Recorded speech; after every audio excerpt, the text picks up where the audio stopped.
En la clase de hoy vamos a analizar la contabilización de los gastos de personal.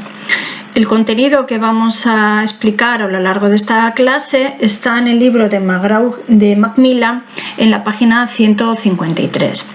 Siempre que hablemos de contabilización de gastos, vamos a hablar de cuentas del grupo 6. En este caso, los gastos de personal se hallan comprendidos en el subgrupo 6.4, titulado gastos de personal. Ahí vamos a utilizar en ese subgrupo 4 cuentas: sueldos y salarios, grupo 6.4.0, indemnizaciones, cuenta 6.4.1, seguridad social a cargo de la empresa, 6.4.2 y otros gastos sociales, 6.4.9.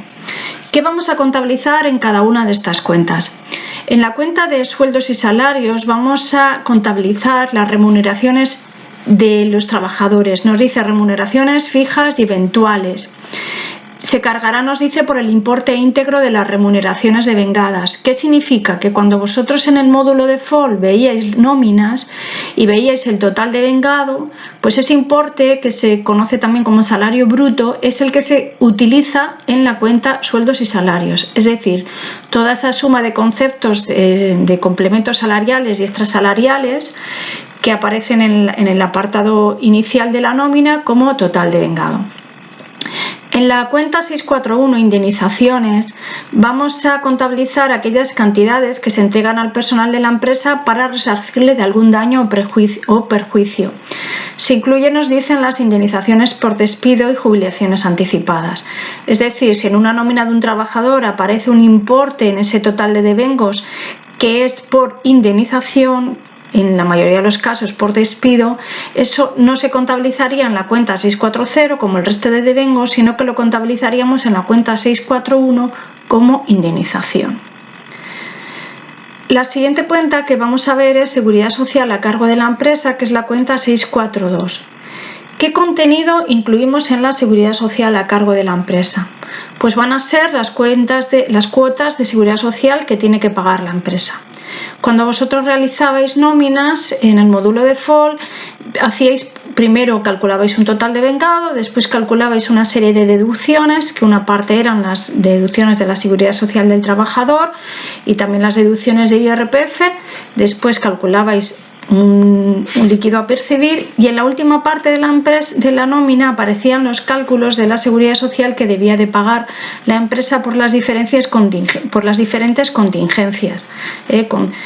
contingencias comunes, etcétera. Incapacidad temporal, bueno, lo veremos más adelante. Bueno, pues ese importe, ese coste de seguridad social para la empresa es el que vamos a incluir en la cuenta 6.4.2. Y por último, muchas veces las empresas pagan a sus trabajadores otros gastos sociales que no van incluidos en ninguno de los apartados anteriores y que por lo tanto necesitan una cuenta saco, vamos a decir, que va a ser la 6.4.9, otros gastos sociales. Como veíamos en ocasiones anteriores, sigue siendo un grupo 6, un subgrupo 4 porque es gasto de personal, y siempre en el grupo 9 suelen aparecer al final de cada subgrupo de cuentas, pues esa cuenta un poco saco que sirve un poco para todo.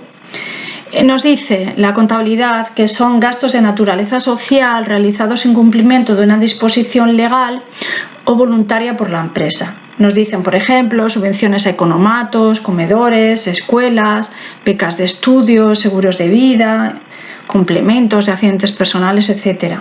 Es decir, si en nuestra nómina nos pagaran algún concepto que no tiene que ver con nuestros devengos salariales, sino con unos complementos sociales que nos paga la empresa, los incluiríamos en esta cuenta 6.4.9. Nos dice el libro de texto: por otra parte, las cuentas que propone el Plan General Contable de Pymes para registrar las obligaciones de pago a favor de las administraciones públicas se contabilizan en el siguiente apartado. Nosotros no solamente vamos a tener